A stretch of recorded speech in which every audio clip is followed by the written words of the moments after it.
부활절입니다. 이 부활절, 창조 아래 가장 놀라운 일이 벌어진 날입니다. 오늘 이 부활의 영광을 저와 여러분이 맛보기를 원합니다. 공간 크리에이터라고 하는 직업이 있습니다. 쉽게 말하면 집 청소해주고 물건 재배치해주고 그러는 직업인데 그런 직업을 가진 분 중에 이지영이라고 하는 분이 계세요. 이분이 여러 경험들을 통해서 나름대로 이렇게 데이터를 가지고 이야기하는 것 중에 어떤 것이 있느냐면, 집을 정리하다 보면 집 중에는 생기가 넘치는 집이 있고 또 어떤 집은 기분이 쫙 가라앉는 듯한 그런 집이 있다는 거예요. 어떤 집이 기분이 가라앉는 느낌을 주는가 하면 아주 단순합니다. 오래된 책이 많은 집은 기분이 다운되는 거예요. 그러면 그 집은 어떤 책이 있느냐? 수학의 정석, 그리고 대학교 전공 서적, 옛날에 공부했던 영어 단어 학습서. 저도 대학원 시절에 22,000단어 외웠던 그거 못 버리고 있거든요. 근데 그게 집에 많다는 겁니다. 그러면 그런 책이 오래돼서 그런 느낌이 드는가 싶었는데, 거기 또 다른 또 이유가 있어요. 그 오래된 책을 두고 사는 사람들의 마음 때문에 그렇다. 이제 그거를 발견하게 된 거죠. 어떤 마음이 있느냐? 이런 마음이에요. 내가 예전에는 공부 열심히 했었는데, 또 옛날에 노력을 정말 많이 했었는데, 이러면서 과거의 추억을 기억하는 것으로 그 생각을 하지만 결국은 뭐예요? 과거에 의미를 부여해서 책을 못 버린다는 겁니다. 이런 분들은요, 열심히 살았던 과거에 얽매여서 이 책을 버리면 자기 열정과 에너지도 버려진다라고 생각을 한다는 겁니다. 그래서 결국 마음과 생각도 자꾸 과거에만 있기 때문에 깔아앉는다는 거예요. 여러분 동의가 되십니까? 되시는지 모르겠어요. 그러면 반대로 생각해야죠. 저와 여러분이 어떻게 하면 생동감 있는 그런 집일까? 그런 집은요, 어제는 없고 오늘과 내일만 있는 게 느껴지는 집이랍니다. 역시 책을 이야기하는데요, 책 중에 요즘 나온 소설책, 그리고 자기계발 서적, 이런 것들이 많다는 거예요. 그거는 뭘 이야기하는 거죠? 그분이 현재와 미래를 살아가는 분이다라고 하는 것을 보여주는 겁니다. 그래서 여러분, 생동감이 넘치는 그런 집을 원한다고 하면 과거의 책은 다 버리고 이제 새로운 책들을 보면서 지금과 앞으로의 일들을 준비하면서 나가야 한다라고 하는 것입니다. 어떻게 생각하시나요? 좀 동의가 되십니까? 무엇을 놓고 안 놓고를 생각하지 않더라도 그 평가의 말이 참 와닿는 것 같아요. 과거에 얽매이면 결국은 우리가 생동감이 사라지고 우울해지고, 그런데 반대로 오늘을 살고 내일을 위해서 준비한다면 생동감이 넘칠 거라는 겁니다. 오늘이라는 것은 뭘까요? 우리에게는 이제 막 일어난 일을 이야기할 겁니다. 그럼 내일은 뭡니까? 앞으로 일어날 일들을 이야기하는 거예요. 그래서 우리는 이제 막 일어난 일과 앞으로 일어날 일들 사이에서 살아가는 존재인 겁니다. 오늘과 내일 사이에 살아가는 거죠. 오늘 부활을 맞이하는 저와 여러분이 어떤 태도를 가지고 살아가야 하는지를 이 말이 잘 설명해 주고 있다라고 생각을 합니다. 오늘 일어난 말씀 보면 본문 6절 말씀 한번 보세요. 본문 6절 말씀을 띄워주세요. 뭐라고 그랬습니까? 청년이 이르되 놀라지 말라. 너희가 십자가에 못 박히신 나사렛 예수를 찾는구나. 그가 살아나셨고 그게 오늘 일어난 일이에요. 여기 계시지 아니하니라. 보라 그를 두었던 곳이니라. 지금 무슨 일이 일어나는 겁니까? 그 누우셨던 곳이 비었다라고 하는 것은 부활을 명확하게 보여주는 사건이라는 거예요. 그게 오늘 일어났다는 겁니다. 그러면 앞으로 일어날 일은 무엇일까?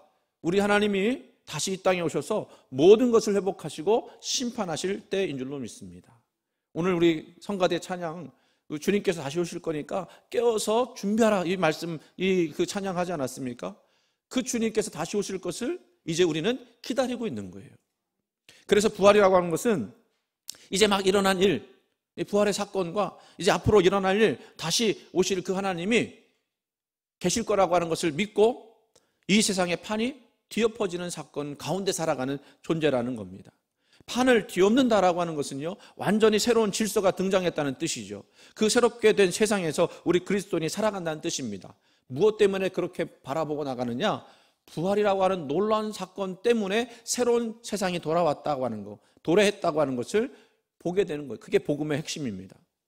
이 복음을 이해하기 위해서는요, 이 복음이 원래는 처음에 성경에서부터 쓰여진 것이 아니라 로마에서부터 쓰여진 건데, 그 로마가 이 복음이라고 하는 단어를 어떻게 썼는지를 좀 살펴보면 우리가 이 지금 누려야 할 복음이 어떤 것인지도 알게 됩니다. 제가 옛날 일을 이야기를 할 거예요. 역사 이야기를 할 거예요. 여러분 좀 이 이야기에 여러분이 몰입해서 들으셨으면 좋겠습니다. 율리우스 카이사르라고 하는 황제는 아니었지만 거의 황제급 인물이 있었죠. 다른 말로 하면 이게 율리우스 카이사르라고 하는 말은 라틴어 발음이고요. 그 줄리어스 시저라고 하는 말로 알려졌죠. 이건 미국식 영어 발음입니다. 이게 누구인지는 잘 모르겠다고 하면 그가 한 말, 유명한 말이 두 가지가 있거든요. 어떤 말이 있느냐? 브루투스 너 맞아. 아세요? 블루투스가 아니고 브루투스. 그리고 이런 말도 있어요. 주사위는 던져졌다. 이게 그 셰익스피어 희곡 줄리어스 시저라고 하는 셰익스피어에서 나오는 말입니다. 로마 제국을 통틀어서 가장 유명한 인물이었고 가장 강력한 통치자였던 사람이었어요. 그런데 그가 너무 힘센 권력을 갖다 보니까 이 독재자가 될 것을 염려한 반대파들이 그를 암살을 했습니다. 아무 무장하지 않은 상황에서 열 몇 명이 둘러싸갖고는 칼로 찔렀어요. 그때 브루투스라고 하는 자기가 사랑했던 그 양자가도 같이 거기에 이제 참여했기 때문에 죽으면서 그 얘기했다는 거예요. 브루투스 너 맞아. 그렇게 얘기했다는 거죠. 이 카이사르가 죽자, 그러니까 그 권력의 공백기가 생긴 거 아닙니까? 그러면 뭐가 일어날까요? 서로 싸움하는 내전이 일어날 수밖에 없습니다. 카이사르의 양자였던 옥타비아누스가 이 카이사르의 친구였던 안토니우스와 연합을 해요. 두 세력이 하나가 돼서 반대파였던 브루투스와 그리고 카시우스를 물리쳤습니다. 그러고 나니까 누가 남았느냐면 옥타비아누스와 이 안토니우스가 남은 거예요. 지금부터 여러분 이 이름을 잘 이해하겠으면 좋겠습니다. 옥타비아누스, 안토니우스, 이 두 사람이 이야기를 계속할 거예요. 그런데 사실은 이 안토니우스가 더 힘이 셌습니다. 더 아는 사람도 많았고 권력도 있었고 재물도 많았습니다. 그런데 그러다 보니까 이제 옥타비아누스를 계속 제거하려고 하는 움직임이 일어나는 거예요. 그래서 이 옥타비아누스가 로마에 있지 않고 다른 데에 있다, 갈리아 지역, 지금 프랑스라고 하는 그쪽 지역에서 이제 자리를 잡고 있다가 자기를 제거하려고 한다는 이야기를 듣고 군대를 이끌고 루비콘강을 넘어가요. 이제 루비콘강을 넘어가면 로마로 진격하게 되는 겁니다. 그때 했던 말이 주사위는 던져졌다 이거예요. 그래서 이제 들어갑니다. 그랬더니요, 이 옥타비아누스가 들어온다는 소식을 듣고 이 안토니우스가요 설레발 쳐갖고 도망을 가버려요. 이길 수 없다. 자기가 훨씬 더 셌는데 그렇게 치고 들어오니까 이길 수 없다. 도망을 갑니다. 도망가서 어디로 가느냐면 이집트로 가요. 이집트에 가서 이 클레오파트라하고 이제 짝짝꿍이 돼서, 클레오파트라 아시죠? 그래서 이제 악티움 해전을 하는데 그 해전은 유명한 해전이었어요. 거기서 누가 이겼을까요? 이 옥타비아누스가 이기게 됩니다. 나중에 아우구스투스라고 하는 황제 칭호를 갖게 되죠. 이 내전이요 금방 끝난 게 아니었어요. 무려 몇 년 동안 전쟁이 이어졌느냐? 13년 동안 내전을 일으킨 겁니다. 그 사이에 로마는 어떻게 됐을까요? 로마는 흉흉해질 수밖에 없었어요. 우리 전쟁을 하다 보면, 전쟁 물자 되다 보면 그 나라 경제가 엉망이 되지 않습니까? 자, 여기서부터 여러분의 상상력을 좀 동원하셔서 이 이야기를 좀 더 깊이 있게 살펴봤으면 좋겠습니다.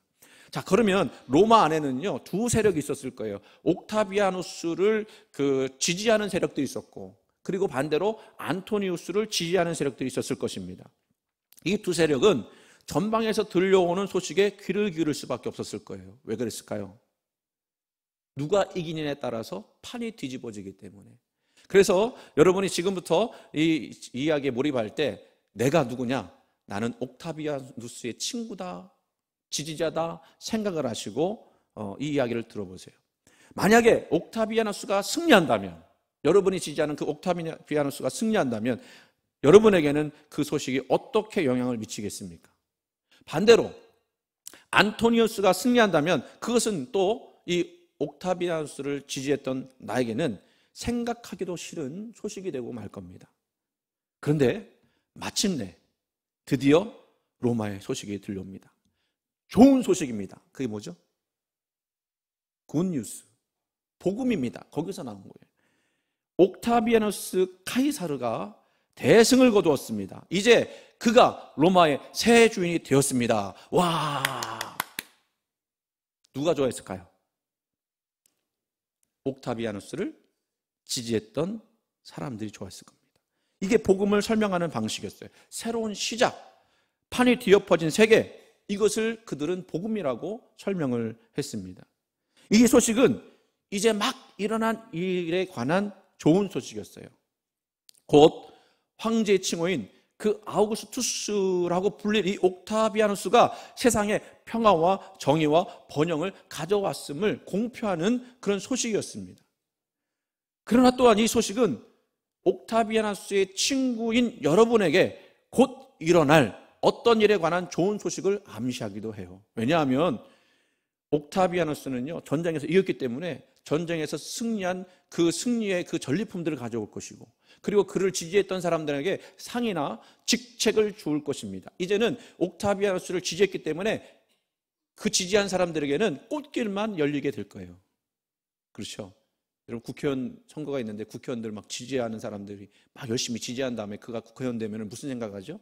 저 사람이 나한테 한 자리 주지 않을까? 이런 생각하지 않습니까? 그런데요, 이 옥타비아누스가 승리했다고 해서 곧바로 돌아온 게 아니에요. 한 2년간은 그 승리를 공고히 하기 위해서 더 군사작전을, 그 잔당들을 처리해야 하는 그 임무를 또 갖게 되었다는 겁니다. 황제가 되었지만 2년 동안은 기다려야 하는 거예요. 자, 이제 전 세계 평화를 가져왔다고 선포하기까지는 2년여의 시간이 더 걸릴 것입니다. 그 2년 동안 도시는 이제 막 일어난 일, 즉 결정적인 승리에 대한 소식, 그리고 곧 일어날 일, 옥타비아누스의 그 의기양양한 귀환이라고 하는 기대에 쌓여 살아갈 거예요. 그렇죠? 이해가 안 되셨어요? 되셨죠? 이제 내가 지지했던 그 황제가 2년 뒤에는 올 거예요. 이제부터 중요한 이야기입니다. 자, 그 기다리는 2년 동안 무슨 일이 벌어지겠습니까? 2년 후에 옥타비아누스가, 내가 그렇게 지지하고 내 목숨을 걸고 지지했던 그 옥타비아누스가 돌아온다면 당연히 그를 지지했던 친구들, 지지자들에게는 환상이 내려질 거예요. 사람들은 그걸 기대할 겁니다. 2년 사이에 빨리 오시기만 해달라고, 오시기만 하면 내 인생 필 거라고. 그 기다리는 동안의 그 삶이 바로 여러분들이 복음을 대하는 삶이와 똑같다는 거예요. 바로 일어난 일의 좋은 소식은 지금 현재 여러분 인생에 대한 좋은 소식이 되는 거죠. 그때 여러분은 무엇을 준비하겠습니까? 아마도 여러분의 가족과 축하 준비를 할 겁니다. 완전히 새롭게 인생을 계획할 것입니다. 왜요? 세상의 판이 뒤집혀졌기 때문에 이제는 우리의 세상이 된 거예요. 그런데 여러분 가만히 생각해 보세요. 여러분의 삶에 실질적으로 바뀐 건 있습니까? 아니에요. 바뀐 것 없어요. 여전히 같은 장소, 같은 삶을 살아갑니다. 하지만 뭐가 달라졌느냐? 승리했다라고 하는 그 놀라운 소식이 내 마음속에 들어왔어요. 이제는 다른 마음, 졸이는 마음이 아니라 승리자의 마음, 완전히 다른 삶의 자세로 살아가지 않겠습니까? 왜 그럴까요? 이제 일어날 일에 대한 기대 때문에. 그분이 오시기만 하면, 다시 오시기만 하면 나에게 놀라운 삶의 변화가 일어날 것이다라고 하는 그 마음이 그 복음을 대하는 여러분의 마음과 똑같다는 거예요. 여러분 이제 이해하시겠습니까? 우리가 복음을 믿고 복음을 누린다고 하는 것이 어떤 것인지. 예수 그리스도께서 죽으셨습니다. 그분은 나를 위해 죽으셨고 동시에 나의 죄를 완전히 사해 주셨습니다. 그리고 그것으로 끝나지 않고 그 일 후에 그리스도께서는 다시 살아나셨습니다. 우리는 그것을 부활이라고 말하죠. 이 부활은 판세를 완전히 뒤바꾸는 사건입니다. 부활 때문에 하나님이 죽음도 이기시는 분이라고 하는 것이 분명하게 드러난 거예요. 이제 새로운 창조가 시작이 된 겁니다. 회복의 역사가 일어나는 사건입니다. 부활은 앞으로 어떤 일이 벌어질지에 대한 그 사건을 알려주는 예표와 같은 거예요. 죽음을 이기는 능력, 죽음도 극복하는 능력, 그 능력이 바로 우리에게 다가올 거라는 거죠. 그리고 지금 이 순간도 사실은 하나님의 통치가 계속 실현되고 있음을 보여주는 거예요. 왜? 부활은 죽음을 이긴 승리였으니까. 우리도 역시 이 복음이라고 하는 것은 마치 이 옥타비아누스를 기다리는 사람과 같이 아직 그 상은 오지 않았어요. 아직 그 상을 아직 받지 않았어요. 2년간의 그 기다림이 있어요. 그러나 지금 당장 모든 것이 존재 방식이 달라지는 거예요. 왜? 승리는 이미 일어났으니까. 이게 부활을 경험한 사람들의 삶의 방식이 되었다는 것입니다. 자, 좀 더 이 옥타비아누스에 관련한 이야기를 해볼게요. 아까는 여러분들이 이 옥타비아누스를 지지했던 사람들이라고 생각을 해봤다고 한다면, 이제는 거꾸로 이 옥타비아누스가 아니라 옥타비아누스와 전쟁을 벌였던 안토니우스의 지지자였다고 한다면 어떻게 되겠습니까? 줄 잘못 선 거죠. 그죠? 이거는 파산 정도가 아니고요, 목숨이 위태롭습니다. 이제는 빨리 로마를 피해서 도망가든지 해야 되는 상황인 거예요. 근데요, 이런 사람이 실제 있었겠죠. 그렇죠? 근데 그런 사람 중에 유명한 성경에 나오는 사람이 한 사람 있었어요. 누구냐면 아기 예수의 탄생의 소식을 듣고 2살 이하의 아이들 다 죽였던 헤롯 대왕. 이 헤롯 대왕이 안토니우스의 지지자였고, 그 때문에 사실은 헤롯이 그 유대인의 왕으로서 이렇게 있었던 거예요. 이제 이 헤롯 왕은 위태하게 된 겁니다. 왜? 그 안토니우스를 지지했기 때문에 이제는 그 왕의 자리에서 쫓겨날 위기가 생긴 거예요. 그런데요, 헤롯이요, 어마어마한 이 지략가였고 여우였어요. 새롭게 된 황제가 된 옥타비아누스에게 곧바로 찾아갑니다. 그리고 뭐라고 얘기했느냐면, 잘 들어보세요. 자신이 누구의 친구였는지를 생각하지 말고 내가 얼마나 로마에 충성했는지를 생각해달라. 그 얘기는 무슨 얘기죠? 과거에는 안토니우스를 지지했지만 이제는 당신이 황제니까 당신에게 내가 충성을 바치겠다 라고 이야기한 거예요. 그랬을 때 이 옥타비아누스가 어떻게 했을까요? 뭐 한 사람이라도 자기 세력이 더 생기면 좋으니까 자기한테 충성하다고 한다고 했으니까 이런 헤롯에게 유대인의 왕의 지위를 재확인해 주었어요. 자, 이것도 생각해 보자는 겁니다. 헤롯도요, 앞으로 일어난 일과 앞으로 일어날 일에 대해서 자기 나름대로 새롭게 반응을 했습니다. 지금 이게 복음이라고 하는 사원에서 생각을 해보는 거예요. 좋은 소식은요, 어떤 사람에게든지 새로운 상황을 받아들이는 사람들에게 새로운 결정을 요구한다라고 하는 거예요. 무슨 얘기인지 이해가 되시는지 모르겠어요. 여러분이 부활을 맞이했습니다. 부활을 받아들였습니다. 그리고 부활을 믿습니다. 그러면 이제는 우리에게 부활에 대한 새로운 반응을 이루어야 한다는 거예요.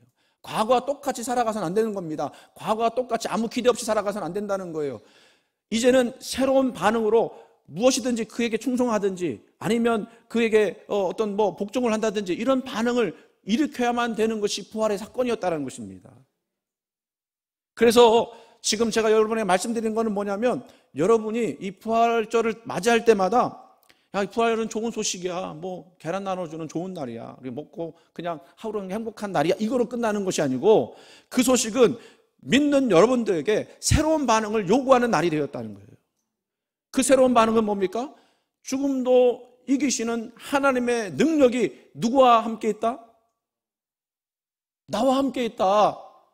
그게 어렵지 않죠? 다시 한번 할게요. 죽음도 이기는 그 부활의 능력이 누구와 함께 있다? 나와 함께 있다라고 하는 것을 반응하며 살아가는 것이 여러분이 부활을 믿는 삶의 삶이라는 거예요. 이 부활을 통해서 하나님은 죽음도 이기심을 보여주셨다는 얘기는 완전히 새로운 판이 짜졌다라는 것을 보여준, 그때 당시의 사람들에게 보여준 거예요, 여러분. 그러니 그것을 믿는 사람들이 그냥 살 수가 없어요. 아무 소망 없이 살 수가 없어요. 소망 가질 수밖에 없습니다. 소망으로 주님을 바라볼 수밖에 없습니다.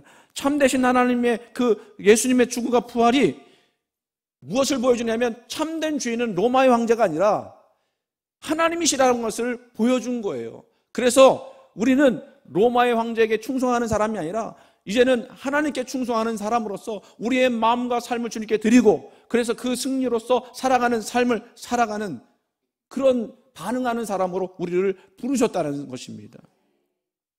예수께서 죽으시고 다시 살아나셨다고 하는 이 부활의 이야기는 믿는 자들에게 부활의 생명으로 충만하게 하고 모든 것을 부활의 시각으로 바라보도록 요구하시는 것인데 거기에 우리가 반응해야 한다는 거예요. 이제 앞으로 일어날 하나님의 완전한 통치를 그 사람들이 2년 뒤에 다시 올 그 옥타비아스를 기다리듯이 이제 아직은 완전하지 않지만 다시 오실 그 주님이 이 모든 것을 회복하시고 이 세상을 통치하신다고 하는 그 놀라운 사실을 기다리면서 오늘을 기쁨으로 살아가는 거예요. 오늘 하루가 그냥 하루가 아니라 승리를 맛보기 위해서 준비하는 그날이 되어질 수 있다는 것입니다. 그래서 여러분은 부활을 믿는 여러분에게는 부활의 능력이 있습니다. 부활의 능력이 있다는 것은 여러분은 실패자가 아니라 승리자라는 뜻입니다. 하나님이 여러분들을 그렇게 한 사람 한 사람 부르셨다는 것을 믿으시길 바랍니다. 여러분, 어떤 상황에서 기죽지 마세요. 어떤 상황에서 낙심하지 마세요. 어떤 상황에도 어떤 고난이 온다 할지라도 거기에 들어가지 말고 고난을 이기는 주님을 바라보면서 믿음으로 승리하시길 바랍니다. 왜요? 우리 주님이 부활로 모든 판세를 뒤엎었기 때문에, 새로운 질서가 우리 가운데 임했기 때문에 우리는 이 새로운 질서 안에서 다시 오실 주님을 기다립니다. 그때가 되면 모든 것이 완벽히 변화하여 이 세상을 회복시켜줄 줄로 믿습니다. 아멘.